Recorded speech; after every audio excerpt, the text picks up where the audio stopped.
Praise the Lord, everybody. It's a good day to have a good day. If you are viewing this video, that lets me know you have made it to the second week of January the 12th, 2025. Many didn't make it, but we are one of the ones who did. And for this, we can give God all the praise, the glory, and the honor. Listen, I hope last week you had the opportunity to exemplify courage. If not, don't be discouraged. We have days, weeks, and months ahead that I'm sure we will have endless opportunities to exemplify our courage. Our weekly word of inspiration is going to be accountability. Accountability is the willingness to, hold yourself accountable for your own actions. Nobody else's actions, your own. And, in our life, we need to have people in our inner circle that is willing to hold us accountable for our actions. I mean, those that genuinely love you and are concerned about you and want to see you win. Those the ones who you would allow to hold you accountable. I'm not talking about the ones who will not do any self-reflection on themselves or hold themselves accountable for anything.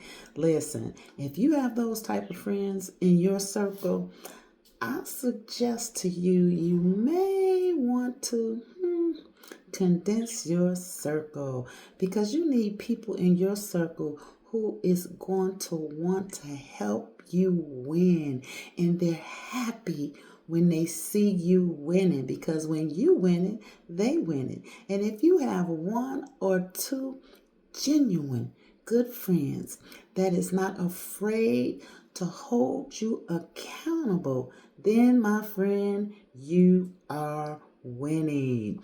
Listen here. Wise and accountable is the one who owns up to their own crap. Wise and accountable is the one who owns up to their own crap. Listen, I want to share a story with you about David and Bathsheba. I'm going to paraphrase so that you will have to go and read 2 Samuel 11 and 12 for yourself to get the full story on how David became accountable for his actions. David was just mesmerized by Bathsheba's beauty that it led him down a slippery slope of adultery, unwanted pregnancy, and a scheme to commit murder. Yes, King David did all that. He did many of good things, but this one was not so good. So, David wasn't totally aware of the repercussions that his actions had caused. So his friend, one of his friends in his inner circle, the prophet Nathan, came to him to tell him a story about two men in one city, one rich and one poor. As the story goes, Nathan begins to tell David about the story of the rich man and the poor man, and David just became upset as he heard the outcome of the poor man. And he said to his friend Nathan, "Whoever would do such a thing to this poor man is not fit to live." Nathan, being his friend, his good friend, who wanted to see him win, said to him, David, thou art the man." David was shocked. I'm pretty sure he probably looked like a deer caught in headlights. What? That story was about me? So, but you know what? David didn't get upset with Nathan. He said to Nathan, "I have sinned against my God. Right there, y'all, right there. Let me know that David was willing to be held accountable for his very own actions. He didn't get mad at Nathan. No, he just probably was pretty much happy that Nathan had the courage, there's that word, courage, to go to his friend and let him know about two men, one rich, one poor. Just told him all about himself in a story. That's how easy it is when you love someone and you genuinely care for them and you want to see them win. You'll go to them and you'll find the right way to bring it to them, to bring it to their attention. And if they are a true friend, they will not be upset with you. So there you have it. Accountability. If you've done anything or if you do anything this week that may upset somebody, David had to be accountable for the sin he did. Everything we do is not considered a sin. We might just be nasty one day, just have a bad attitude, just get somebody all upset, and then you can have somebody that you're talking to that may be a little sensitive or maybe not sensitive. Your actions are just ugly. It's not a sin. It's just ugly.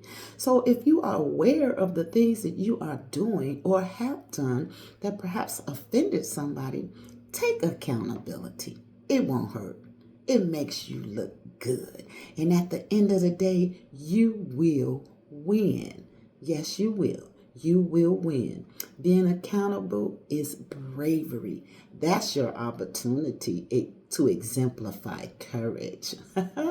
Yes, I am so grateful for those in my life who are not afraid and who are courageous enough to say, hey, girl, friend, sister, mama, yeah, you maybe shouldn't have said it like that, or maybe you should have done it this way, or perhaps you should do it this way. And you know what? You have to take an account. If these people generally love and care for you, they're not going to steer you wrong. So thank you for those of you who generally love and care for me and are not afraid to have me accountable for the things that I may do. So I want to take this moment right now and to say, if I have offended anyone along the way that I am unaware of, I ask for you to forgive me, and I do stand accountable for the things that I may have done that might have caused you some hurt. So, God bless you. I hope that you have the opportunity to utilize that courage from last week to make yourself accountable for this week if you do happen to cause anyone any type of discouragement, hurt, or pain. Now, if this word of encouragement has been helpful to you, won't you do me a favor? Won't you go ahead and love it, like it, click that share button, and bless somebody else? Because somebody else might not know that they need to be held accountable for some of the things that they've done. They might not be aware that they've done something. Some are, some aren't. But don't worry about the ones that's aware and don't want to change. Let's just focus on those that's not aware that you generally care for and they generally care for you. So listen, God bless you. I love you. And we shall come together again next week if it be the Lord's will. And don't forget to comment because I love to read your comments.